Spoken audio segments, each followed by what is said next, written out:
제가 세상에서 가장 가성비가 좋은 자율신경계 좋은 음식 한 가지를 설명해 드리면 바로 인데요. 너무 많이 드실 필요는 없거든요. 한번 드실 때 개 정도를 물에 끓여서 드시면 되는데, 이때 뭘 주의하셔야 되냐면, 일단은 제가 하는 동작을 먼저 집에서 좀 따라해 보시면 좋겠는데, 우리가 평상시 앉아 있을 때 무게중심이 앞으로 나와 있으면서 목도 앞으로 나와 있고 등도 굽어 있고 그다음 어깨도 앞으로 이렇게 말려 있습니다. 이 동작을 하루에 5번 정도씩 해주시면 좋고요. 이런 식으로 좀 건강하게 푸는 방법을 찾으시는 걸 많이 권유를 드립니다.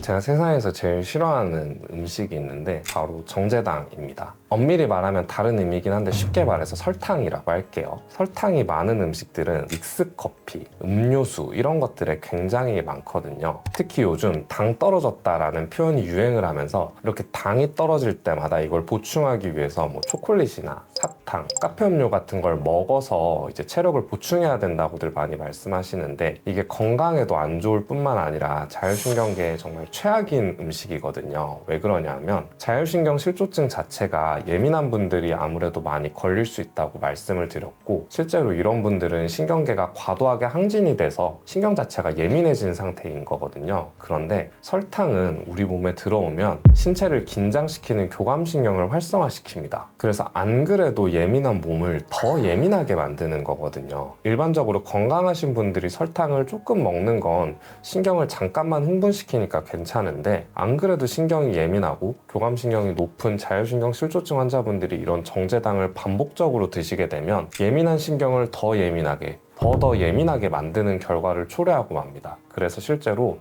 어떤 음료수나 아니면 초콜릿 같은 단 음식을 드시고 나셔서 증상이 더 악화되는 경우가 굉장히 많아요. 특히 머리가 아프시거나 이러신 분들이 이런 설탕류의 음식을 먹고 나면 잠깐 괜찮다가 이런 통증이 심해지는 경우를 굉장히 많이 보게 됩니다. 그다음 두 번째로는 카페인입니다. 설탕처럼 카페인도 피곤할 때 이제 많이 찾는 음식 중 하나죠. 카페인이 피곤함을 잊게 하는 원리는 실제로 피로함을 없애주는 게 아니고요, 잠깐 피곤함을 잊게 만들어주는 원리거든요. 그래서 우리 뇌가 피곤함을 느껴서 좀 쉬고 싶어 할 때 뇌를 일시적으로 각성시키는 작용을 하는 거예요. 그러니까 피곤함을 없애는 게 아니라 각성을 시키는 거죠. 그런데 안 그래도 예민한 자율신경 실조증 환자분들한테 이런 카페인을 주입해서 몸을 더 각성시키면 설탕과 마찬가지로 증상이 악화되게 됩니다. 카페인과 같은 원리로 그 다음으로 안 좋은 건 알코올이에요. 뭐 소주, 맥주 어느 거든 상관이 없습니다. 술을 마시면 마음이 좀 편해지곤 하잖아요. 그래서 일시적으로는 잠깐 뇌를 억제시키는 작용이 실제로 있거든요. 그래서 술 드시고 잠을 자시는 분들이 이게 습관화가 되지만 결국 근본적인 해결책이 될 수 없는 이유가, 알코올은 우리 몸에 들어오면 일시적으로는 몸을 좀 진정시켜주지만 일정 시간이 지나고 나면 다시 몸을 흥분시킵니다.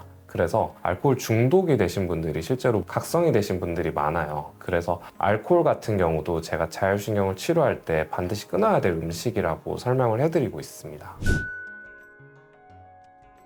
제가 세상에서 가장 가성비가 좋은 자율신경계 좋은 음식 한 가지를 설명해 드리면 바로 대추인데요. 대추에는 여러 가지 작용이 있는데, 대추는 사포닌 성분이 굉장히 풍부하거든요. 이 성분들이 기본적으로 각성된 신경을 안정시키는 효과가 있습니다. 그래서 불안감을 느끼시는 분들, 초조한 분들, 아니면 두통이 심하신 분들, 예민하신 분들이 이런 대추를 드시고 나면 이런 불안한 감정들이나 증상들이 좀 완화되는 경향이 있고요. 특히 목 어깨가 자주 뭉치고 몸에 항상 힘을 줘서 잠을 못 주무시는 분들에게도 이렇게 대추를 드시는 게 굉장히 효과적입니다. 그리고 또 대추는 부교감신경계를 활성화시키는 작용이 있는데, 교감신경이 몸을 흥분시키는 신경이라고 하면 부교감신경은 몸을 반대로 이완시키는 신경이거든요. 그런데 교감신경이 항진되신 분들 같은 경우 이렇게 대추를 드시면 교감신경은 다운이 되면서 동시에 부교감신경계를 활성화시켜서 소화도 좀 잘 되고 수면도 잘 취하게 되고 이런 효과가 있습니다.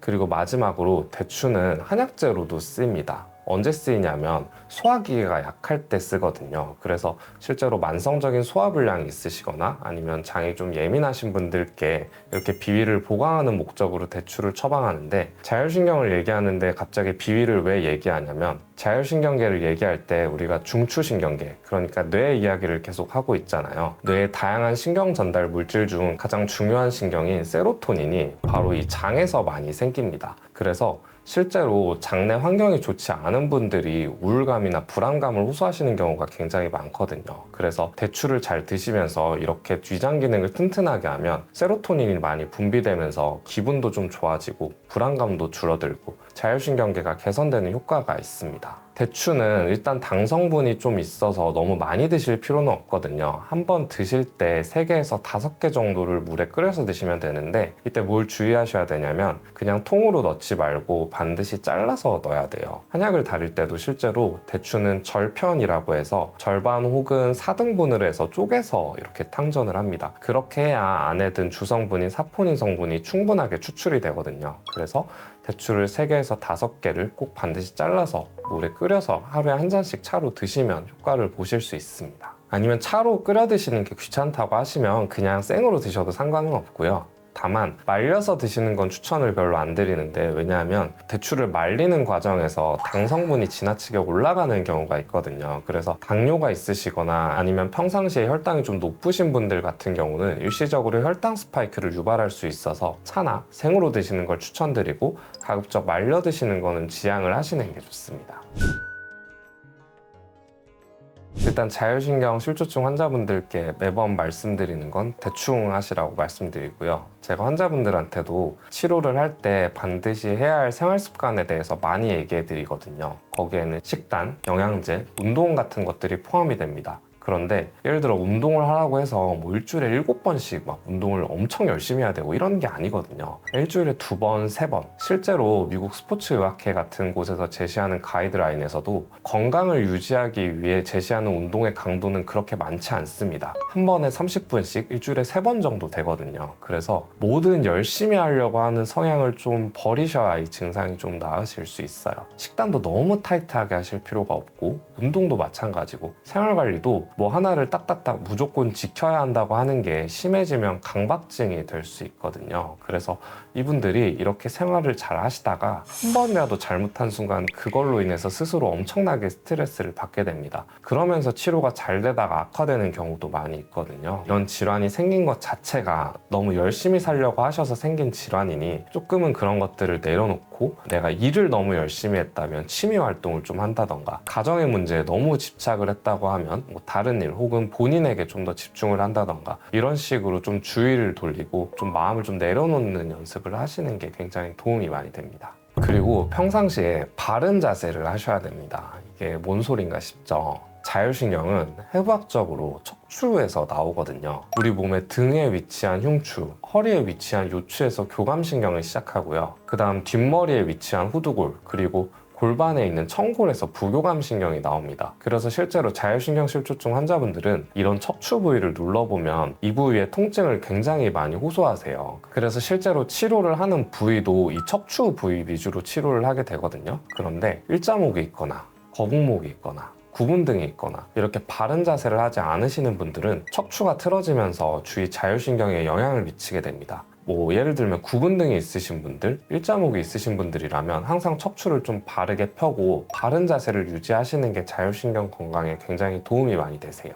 그래서 절대 피하셔야 되는 습관이 턱을 괴는 것입니다. 그러니까 예를 들면 이렇게 오른손으로 뭐 턱을 갠다고 치면 이 자세 하나만으로도 척추가 많이 틀어지게 되거든요. 또 좌우 불균형이 와서 턱관절 질환이나 아니면 안면 비대칭이 생길 수도 있어요. 이런 분들 같은 경우는 실제로 내가 오른쪽으로 턱을 많이 계시는 분들의 오른쪽 척추를 만져보면 통증을 많이 호소하시거든요. 그래서 평소에 앉아 계실 때 이렇게 턱을 괴거나 어느 한쪽으로 좀 치우치는 습관을 피하셔야 되고, 항상 앉아 있을 때는 시선을 이렇게 밑으로 본다기보다는 항상 눈높이와 맞게 혹은 눈보다 살짝 위를 바라보는 습관을 하셔야 됩니다. 뭐 책을 볼 때, 핸드폰을 볼 때, 모니터를 볼 때 다 마찬가지예요. 일단은 제가 하는 동작을 먼저 집에서 좀 따라해 보시면 좋겠는데, 제가 옆으로 좀 보여드릴게요. 우리가 평상시 앉아 있을 때 이런 자세로 많이 앉아 계시거든요. 무게중심이 앞으로 나와 있으면서 목도 앞으로 나와 있고 등도 굽어 있고 그다음 어깨도 앞으로 이렇게 말려 있습니다. 이러면 척추가 점점 안 좋아지거든요. 그래서 이걸 뒤로 반대로 하는 자세를 많이 하셔야 되는데, 일단 첫 번째로는 고개를 이렇게 뒤로 좀 젖혀주시고요. 여기서 너무 끝까지 가려고 하지 말고 본인이 갈 수 있는 범위까지만 가면 됩니다. 이 상태에서 팔을 이렇게 들었다가 천천히 뒤로 내려주는 거예요.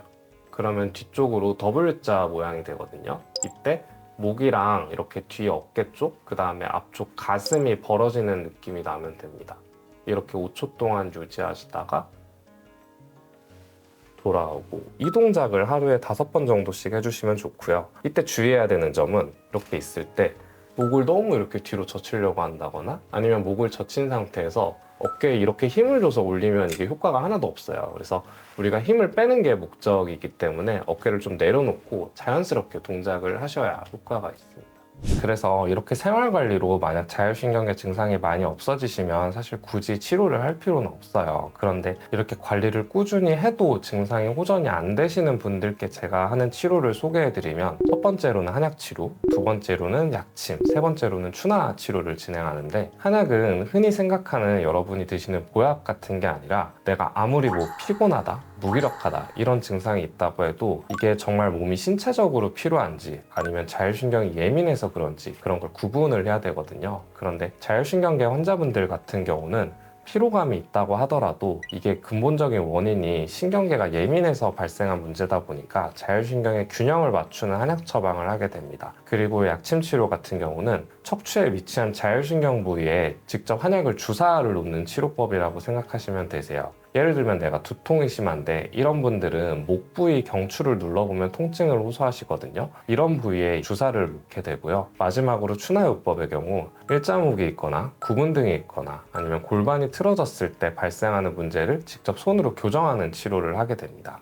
만약에 3가지 이상의 증상이 동시에 복합적으로 나타날 때, 예를 들면 두통이 있는데 허리도 아프고 갑자기 소화도 안 되고 이런 증상이 1개월 이상 전혀 나아지지 않고 지속이 될 때, 그러면서 어떤 검사를 했을 때 원인이 나오지 않는다면 자율신경 실조증을 의심해 볼 수 있거든요. 특히 내가 환경적으로 스트레스에 노출이 돼서 이게 점점점 심해지고 있다고 한다면 한번 가까운 의료기관에서 검사를 받아보시는 걸 권유를 드립니다. 기본적으로 자율신경 실조증이라는 질환 자체가 습관병이거든요. 그러니까 내가 스트레스에 계속 노출이 되는 상황을 스스로 만드시는 경우가 있습니다. 그러니까 제일 최악의 경우를 예시로 들면, 일을 많이 하시는 분들이라고 가정을 할게요. 일을 하면서 이제 스트레스를 받고 퇴근을 늦게 하셨는데, 스트레스를 받으면 우리가 먹는 음식 같은 게 땡기잖아요. 그러면 9시, 10시 이럴 때 퇴근하셔서 집에서 이제 배달 음식 같은 걸 시켜 드십니다. 근데 이때 보통 드시는 음식들이 샐러드 이런 거 안 드시거든요. 치킨, 피자, 마라탕 이런 자극적인 음식을 먹게 되고 또 폭식을 하는 경향이 있습니다. 근데 이 자체로 몸에 굉장히 안 좋을 뿐만 아니라 신경을 예민하게 만들고, 만약에 여기에 음주나 아니면 흡연을 같이 한다 이러면 여기에 금상첨화가 되는 거거든요. 그래서 이게 또 스트레스가 되고 다시 스트레스를 받으니까 또 폭식을 하게 되고 건강이 안 좋아지고 이렇게 악순환을 돌게 되세요. 그래서 스트레스를 술이나 담배 아니면 폭식 이런 방법으로 푸시는 것보다는 적당하게 운동을 한다던가 아니면 취미 활동을 가진다던가 친구를 만난다던가 이런 식으로 좀 건강하게 푸는 방법을 찾으시는 걸 많이 권유를 드립니다. 제가 최근에 많이 듣는 얘기인데, 자율신경 실조증 환자분들이 원장님 이거 낫기는 하는 병인가요? 라고 많이 여쭤보세요. 그런 말을 들을 때 굉장히 답변 드리기가 어려운데, 왜냐하면 사람마다 생기는 증상이 다르고 또 병의 정도도 다양합니다. 그래서 빨리 나으시는 분들은 정말 한두 달 안에도 확 좋아지시는 분들이 있는 반면에 치료 기간이 몇 개월이 아니라 1년, 2년 이렇게 길어지시는 분들도 있으세요. 근데 분명한 건 뭐든 하면 무조건 좋아집니다. 그러니까 가만히 앉아 있는다고 이게 저절로 좋아지지 않거든요. 그런데